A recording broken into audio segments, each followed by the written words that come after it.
Good evening, everyone. Illegally obtained evidence can now be used in court. The Supreme Court came to this ruling with a 5-3 decision.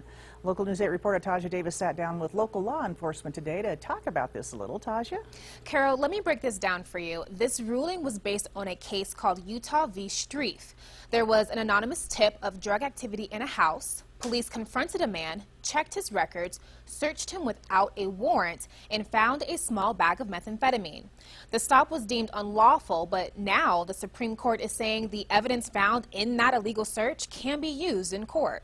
An anonymous tip, which is what was used or which is what they had here, does not, by itself, is not reasonable suspicion.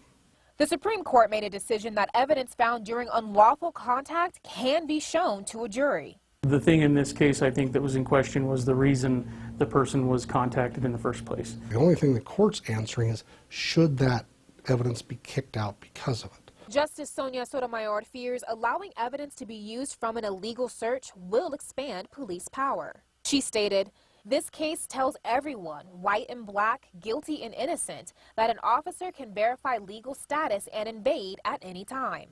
But many states, like Idaho, have their own constitutions and where they give citizens an extra layer of protection under the Fourth Amendment. Each state is allowed to apply their own analysis and give a citizen greater protection than the Fourth Amendment does. People may be worried police now have the power to stop anyone at any time, even if you've done nothing wrong. But in Bonneville County, that's not how police stops operate, and they're not going to start that way now. So I don't see this changing anything that the police are doing. I don't think it gives us the ability to just willy-nilly stop anybody for no reason at all. I think we're still going to do business the same way. We don't train to do unlawful contacts. We train to do things within the bounds of the law, and that's our job.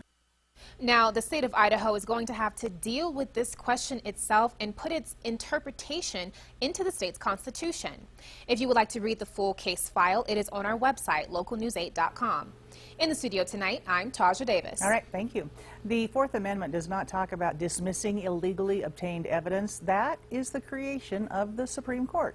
Also, it was ruled today that police can conduct breathalyzer tests without a warrant. Police cannot, however, conduct a blood alcohol test without a warrant. Now let's check